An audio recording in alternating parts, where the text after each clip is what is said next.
Hello, I'm Ollie and this is Criminally, where I talk about crime, pulp, horror, that kind of thing. Today I've been shopping my shelves for the Read What You Own challenge.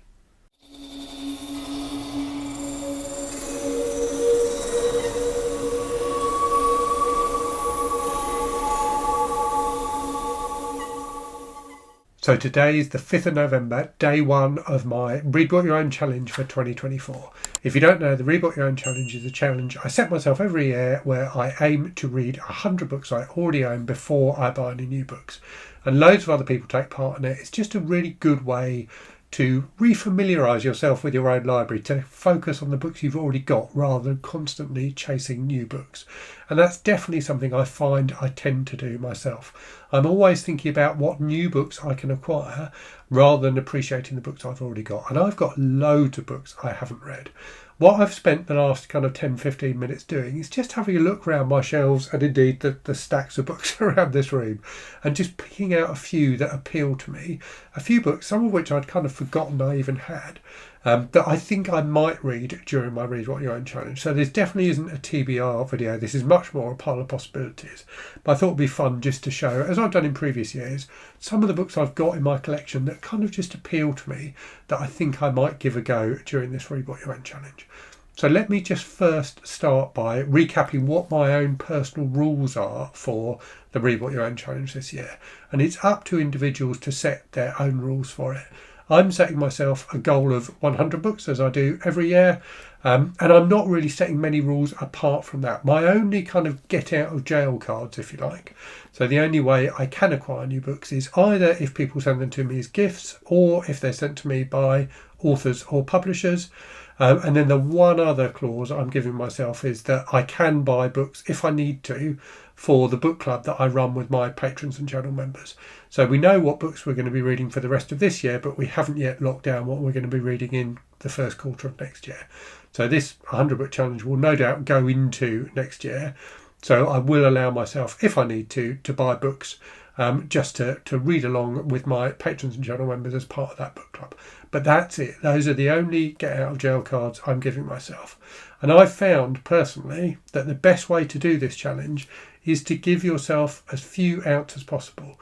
Really keep it focused on reading the books you've already got. Don't let yourself acquire new books, because as soon as you start doing that, you start reading those books instead of the books you've already got.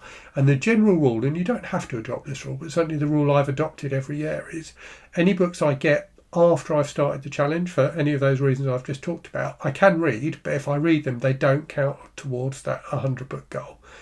I find the more focused you are on that goal, the more quickly you'll get through it, and the more you'll enjoy the challenge, because the longer the challenge goes on, the more it can start to feel like a bit of a pain. It can be really, really enjoyable to do this. It can really help to reconnect you with your library. But if you let it go on too long, I think you will lose that enjoyment. I certainly have in the past. So I really think that setting yourself an achievable target that isn't going to bog you down too much is a really important thing to do as well. I'm a fast reader. I spend a lot of time reading, so 100 books works for me as a target. That's probably kind of 3-4 months worth of reading. But if you're a slower reader, you may well want to set yourself a lower target. And there's no reason why you can't set yourself a target of, say, 25 books. And then if you get to that and you're still enjoying it, add on another 25, rather than setting yourself a target of 50 and failing to achieve that. That's just my personal advice. The other thing I would say is there's no shame in reading shorter books for the Read What You Own challenge. That's certainly what I have tended to do in the past. That's what I will be doing this year as well. A book is a book. That is one of the reasons, though, why we have introduced this year the concept of a page count challenge rather than a number of books challenge. So you can set yourself a page count challenge, and we're saying as a rule of thumb, a book is 250 pages. So if you wanted to do a 10 book challenge, that would be 2,500 pages. Right, so let me have a talk through these. And I've just, as I said, I've just been looking through my shelves, plucking stuff off. A lot of the stuff that's here is stuff I have acquired more recently, and that's just because it tends to be nearer the top of the pile, basically. I've got loads of books in the garage, but I haven't had a chance to go out to the garage to look through those. But I will probably do that at some point and see if there are any gems out there. So first up, this one I have had for a while, actually, but I think I've read the first book in this already. but I haven't read any of the others. So this is actually 4 books in one, and I will count those books individually if I read them. So this is a lovely Library of America volume of women crime writers from the 1950s. So 4 novels in here. The Blunderer by Patricia Highsmith, which I have read. I read that recently as part of my read-through of Highsmith's books. Fool's Gold by Dolores Hitchens, which I haven't read. Mischief by Charlotte Armstrong. I need to double check. I'm pretty sure I read that a few years ago. And Beast in View by Margaret Miller. So that looks like a fantastic collection. I'll definitely read at least one of those, I think. Next up, we have a book that was sent to me by a publisher a while ago. The title of this book just makes me want to read it. It's called The Kept Man of the Princess Knight, and it's by Toru Shirogane. So this is, I think, I'm not sure if it's Japanese or Korean, but a light novel, a kind of silly fantasy romance, but it looks like it could be quite entertaining. Next, a book. I've had this book for years and years and years. I think I probably had it for 10 years, I want to say. So I bought this for a book club I was part of at work, and nobody read the book this month, including me. I think I did start it, but I didn't get into it. So the book is Tiger Man by Nick Harkaway. So Nick Harkaway has been in the news recently because he is the son of John le Carré, and he's just published a new George Smiley book, like carrying on his father's legacy, if you like. But he's a great writer in his own right. Recently read his book Titanium Noir, which I absolutely loved. I really, really enjoyed it. So I realised I had this copy unread on my shelf. You can see I've had it for a while because it's slightly yellowed, shamefully. So yeah, I think I'll definitely be picking this one up because Titanium Noir was just such a fun read. Next, an author I've been reading quite a bit over the last year or so. I've read, I think, 3 or 4 of his books. That's Donald Goines. So we have his book Street Players. So Donald Goines, just a really interesting kind of gritty writer of crime fiction. I've really enjoyed all the books I've read by him. They're quite dark, they're quite brutal, they can be quite depressing, but they're always interesting. I've got a stack of trashy romance on here as well. I do quite enjoy a trashy romance book, and they are always quick reads. So let's go through those. So I've got this Mills and Boon romantic suspense double, which has got Agent Bride, which is a great title, by Beverly Long, and Cowboy Undercover, which is also a great title, by Alice Sharp. So I would count those individually as individual books as they were originally published individually. Agent Bride, the blurb is just fantastic. When former Navy SEAL Cal Hollister finds an unconscious bride stranded in a snowstorm, he carries her to safety. Suffering from amnesia, the mysterious woman has no idea who she is, but trying to discover her identity might get them killed.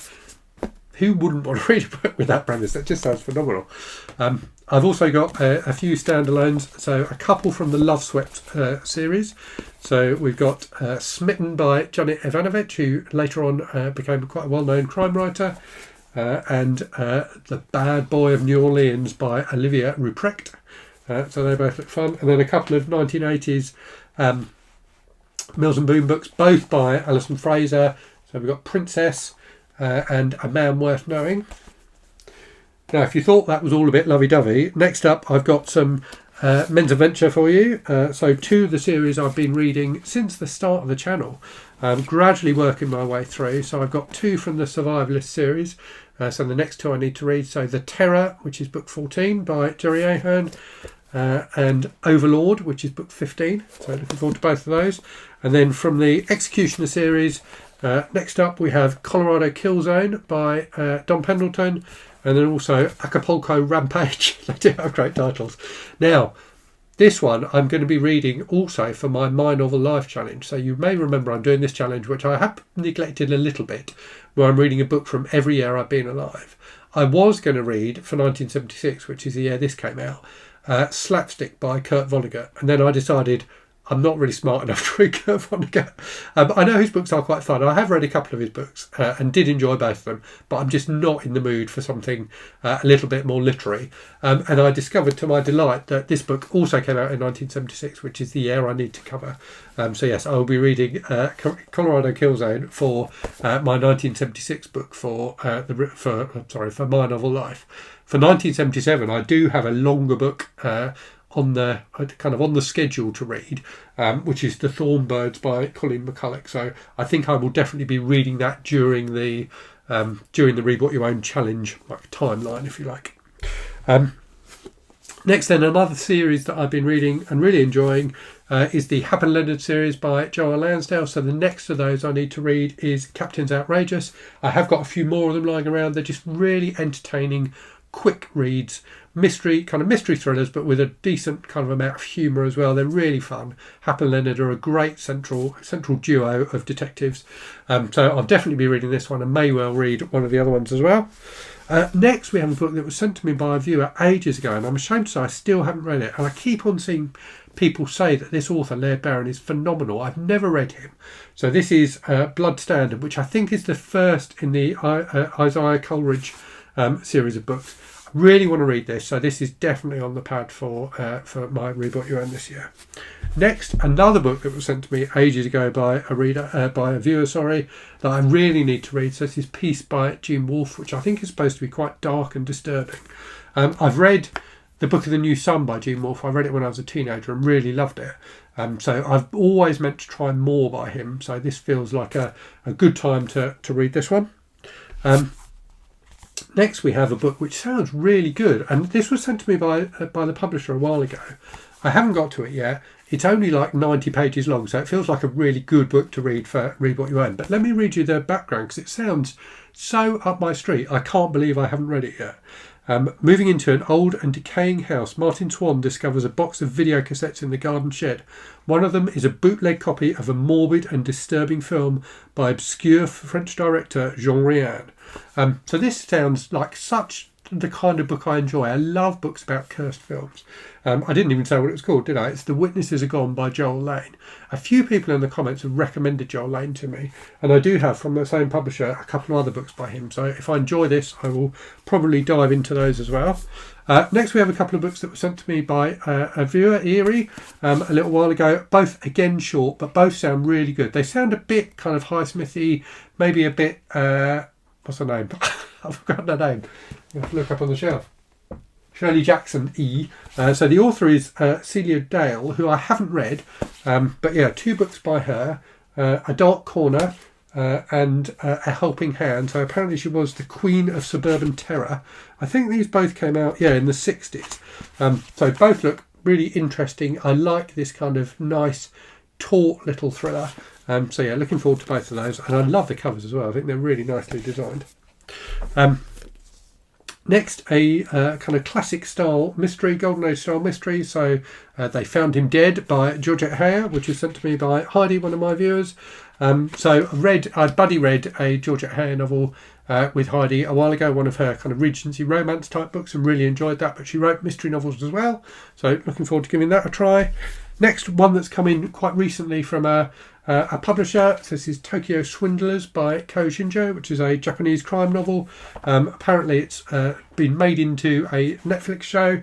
So yeah, looking forward to giving that a try too. People will know that I've been reading the Agatha Raisin series recently. So I've read the first couple.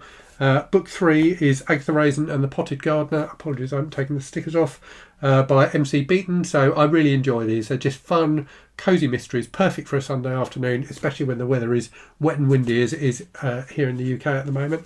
So that feels like a good wintry read for Read What You Own. And I have, I think, another 7 books in the series, so I may well get through some of those as well. Next, we have one I picked up at a charity shop a while ago by an author I've been meaning to read, really excited to read because everyone's raving about him. It's Nathan Ballingrud, and the book is The Strange. So his other book's called Kingdom of the Moon Spider or something like that, which again is supposed to be great. So he's getting great notices, so looking forward to giving that a try. Next, we have some older stuff. So this again was sent to me by a viewer a while ago. So this is the Sailcloth Shroud by Charles Williams, which is a thriller. I've also got in another Library of America edition another book by him, Dead Calm, which was the basis of the Nicole Kidman movie in the 90s. So these look like fun, kind of, I think both of them are kind of fun nautical mysteries. And this one has lovely red edging to the pages as well, which I always enjoy. So this is a lovely vintage edition. Next, so this is the first adult author I ever read. So back when I'm trying to think how old I was probably only 10 or 11. I read a book by Dick Francis. I can't remember which one it was off the top of my head now, but he was a very successful writer of thrillers in the UK in kind of the 70s and 80s in particular.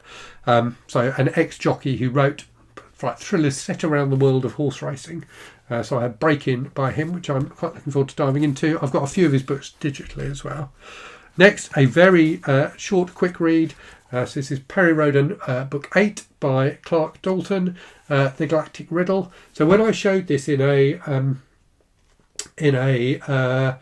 like the book haul video when I got it, I had a load of comments from people like talking about the Perry Roden series, which I didn't really know anything about. I remember very well seeing these, around in charity shops and things like that when I was a kid, but I've never read any of them. But apparently this is a hugely long-running series in Germany, published in kind of almost like magazine format. And they are like a series of novellas, and I think someone said there are over 3,000 of them.